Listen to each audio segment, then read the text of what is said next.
Hello বন্ধুরা, তোমরা সবাই কেমন আছো? আশা করি তোমরা সবাই খুব ভালো আছো। আমিও ভীষণ ভালো আছি। আর এইদিকে দেখো, আমি সকাল সকাল স্নান করে রেডি হয়ে গেছি। এখন আমি চলে এসেছি ঠাকুর ঘরে পুজো জোগাড় করতে। তো আজকে কি পুজো? আজকে হলো আমাদের মা শীতলা মায়ের পুজো। তো শীতলা মায়ের থানে আমি পুজো দিতে যাব, তার জন্য আমি পুজো জোগাড় করতে বসে পড়েছি। এখন আমি ফল কাটবো। তো ফল কাটার আগে আমি ফল ধুয়ে নিয়েছি। তো পুজোর জিনিসপত্র সব পরিষ্কার করে ধুয়ে নিয়ে এখন আমি ফল কাটতে বসে পড়েছি। তো আমাদের পুরো গ্রাম জুড়ে কালকে আমাদের রান্না হয়েছে, পান্তা করার জন্য রান্না হয়েছে। তো শীতল ষষ্ঠী, শীতলা মায়ের পান্তা করা হবে না তা তো হতেই পারে না, তাই না?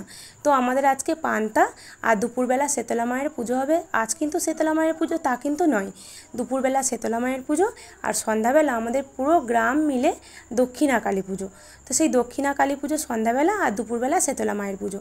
তো শীতলা মায়ের পুজো দেওয়ার জন্য আমার তো সব জোগাড় হয়ে গেছে। এখন আমি আমাদের ঘরের ঠাকুর ঘরটা সুন্দর করে সাজাবো। তো আমাদের বাজার থেকে ঠাকুরের জন্য ভালো মালা নিয়ে এসছে, রজনীগন্ধার মালা, গাঁদা ফুলের মালা। তো ঠাকুরের গলায় সব সুন্দর করে মালা পরিয়ে দিয়েছি, ঠাকুরকে খেতে দিয়ে দিয়েছি, ধূপ মোমবাতি সব কিছু দিয়ে দিয়েছি। আর এই যে দেখো আমাদের ঠাকুরগুলো, এখানে রয়েছে গণেশ ঠাকুর, কালী ঠাকুর, তারপরে এপারে রয়েছে তারাপীঠ থেকে তারা মায়ের পদধূলি, তারপরে রয়েছে আমাদের ভোলে মহেশ্বর, মা লক্ষ্মী, মা সন্তোষী মা, আর তারপরে রয়েছে আমাদের রাধা মাধব। আর এখানে তো রয়েছে, তোমরা সবাই দেখতেই পাচ্ছ, আমার কার্তিক ঠাকুর।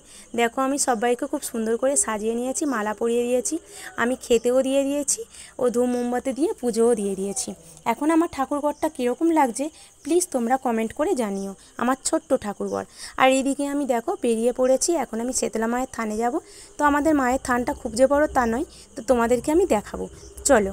এইদিকে দেখো আমাদের কালী ঠাকুর এসে গেছে, এখনও পটুদার আসেনি, এলে এবারে চলে আসবে, এলে সুন্দর করে মাকে সাজাবে। তারপর তো সন্ধ্যেবেলা কালী পুজো। আর এই যে আমাদের শীতলা মায়ের থান, আমি এখন পুজো দিতে চলে এসেছি। এই যে আমি পুজোর জিনিস রেখে আমি তোমাদের সবাইকে দেখাচ্ছি আমাদের ছোট্ট ঠাকুরঘর, কত সুন্দর লাগছে না? তো এটা আমাদের পুরো গ্রামেরই শীতলা মায়ের থান। এই যে দেখো কত মানুষজন পুজো দিয়ে গেছে, তো একে একে সব আসছে। আর এখানে রয়েছে ঠাকুরমশাই, দেখো কত সুন্দর করে ঠাকুরের জিনিসপত্র সব সাজিয়ে নিচ্ছে। আর এই যে একে একে সব মানুষজন পুজো দিতে আসছে। তো আমার তো পুজো দেওয়া হয়ে গেছে, এখন আমি বাড়িতে যাব, তারপর পুজোর সময় আমি আসবো। আর এইদিকে আমাদের কালী পুজোর জন্য বক্স চলে এসছে। তো আজকের ভিডিওটি এই পর্যন্ত, দেখা হচ্ছে পরের ভিডিওতে।